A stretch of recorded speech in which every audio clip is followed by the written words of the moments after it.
So yung campsite na pupuntahan natin is malapit lang naman, mga 30 minutes ba dito? Pag mabagal ka, pag mabilis ka 20 minutes. Yung tent natin nandito nakadikit lang or nakasabit. Tapos ito yung ano natin, upuan, diba yung sumasabit sa likod. Ano ang kagandahan dito sa Singapore? Camping, lahat accessible. Ito pwede ka mag-jogging, mag-bike.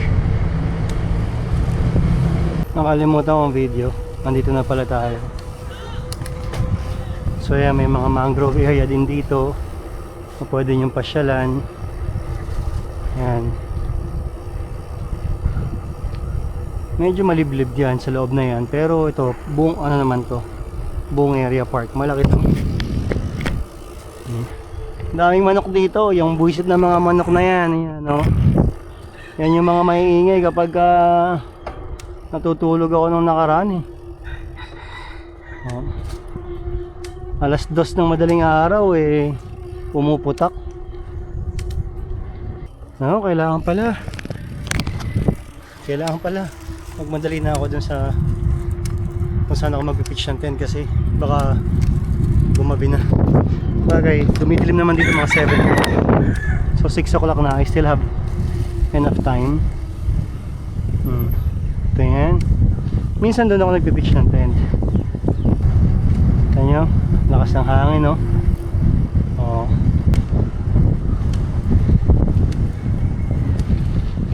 Doon sa gawin na maraming pagong. Tapos pwede ka mag bird viewing. Ayan, dito kami nagtumatambay. Tanggalin natin to. So dito ko lang siya. Yung cover ng tent nila. Diba? Empty Simond empty 500 mesh. So pakita natin mamaya. Ano natin? Napapagod na ako.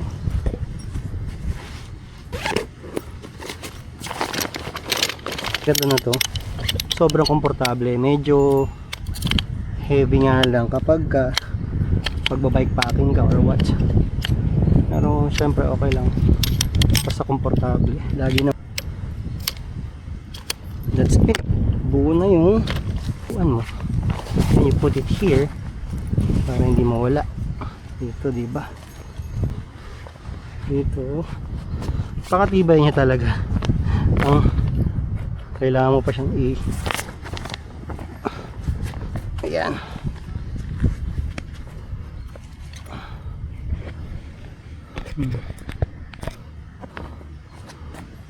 Tayo.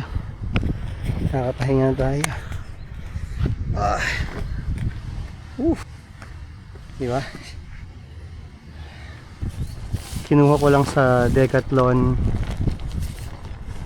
Ang problema,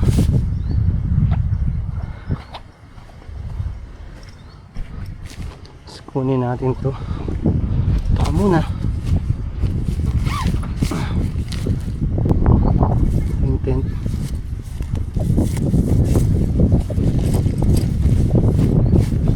Ito yung outer fly sheet. Lagay mo natin, set aside. Ito yung ating pole. Ito yung ating pegs. So na yan. Kaya mga change it. Color coded siya. Set aside natin yung rubber band. Lagay natin dito. Okay. Color. Ayusin na natin para madali mamaya. Put natin dito. Set aside. 7 feet. Haba. So long.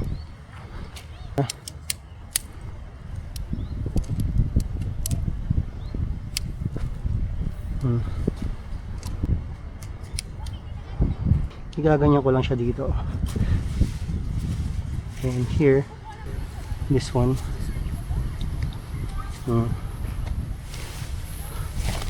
Diba? Sa pole na to, here, yan, dito lang. Kasi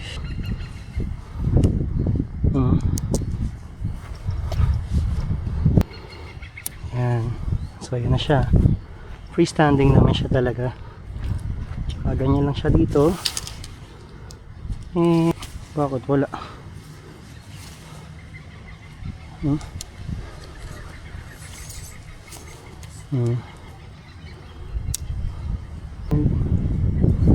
Ganyan. Mali yata. Baka dapat.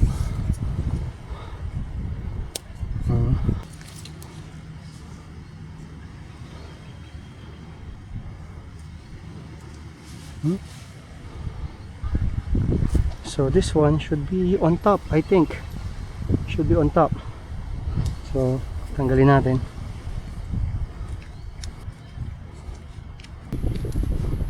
Okay, so yun na. Nagtataka lang ako bakit yung isa wala siyang ano, bilog like that.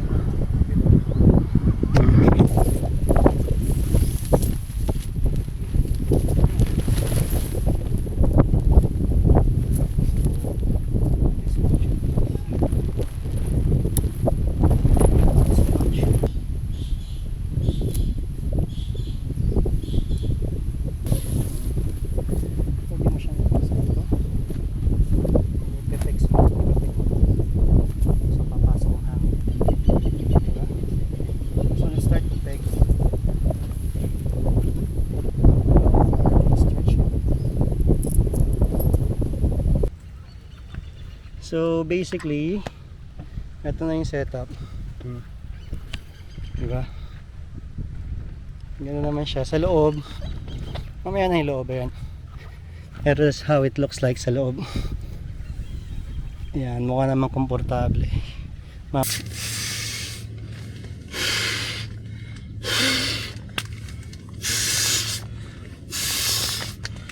Here on the side, sa ulo natin.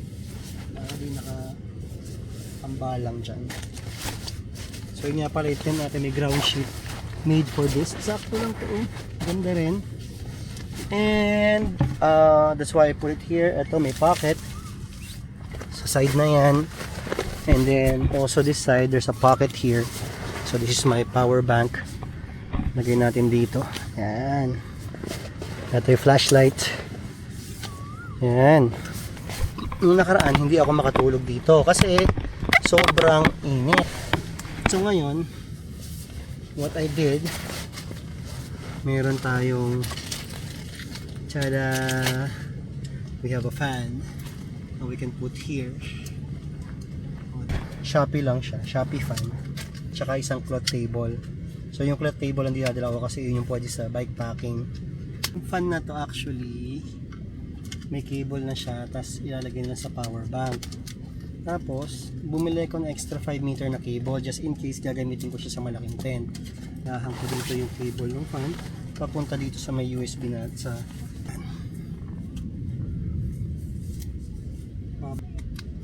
pwede na ba? Uy, pwede ka gumagana. Ayan. Uy, lakas. And there's a fan. Oh, gumagana na siya. Kaya lang, ingat kasi tatama na yung ulo ko. Basta pag nakahiga lang ito, masarap. Iyan ayos. Ayan, so bali ito na yung setup natin. And ito na yung tent. Kagandahan dito sa tent, na-realize ko lang, di ba yan siya. Ayan. Pwede mong ilagay yung table mo dito sa gilid. Nalipaba natin camera. Ayan. Pwede mong ilagay yung table mo dito sa gilid. Tapos kunwari umuulan, so ngayon kung malaking upuan mo, tiklopin mo na lang. So pwede mo siyang isarado. Kasi double door naman siya. So that's double door. Usad mo lang ng konti para hindi siya makaulbok. Ayan. Diba? So, may table ka. Buksan mo lang yung mosquito net doon. Pasok tayo sa kabila. Balikan yan. So, since inano natin yun, sinarado natin yun, hindi tayo papasok dito. Minsan kasi nagpupunta ako dito just to work or anything ganyan. Ngayon, kaya ba pag naka-stool? Tingin ko hindi. Ayan, tingnan natin na ito na yung table natin. We have a working table and this is our small stool. I think it's workable. Medyo tight lang. So, buksan mo to. Kapag it's really raining hard, ganyan ang setup mo. Itupin mo lang to. And pwede kang edit or work here. May stool ka, hindi ka mangangawid. Pwede ka din naman sumalampak if you want. Diba? So yan. So yun yung setup.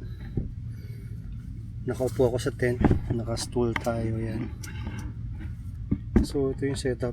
Pwede ka na mag-work. Kalimutan pa natin unan natin. Unan.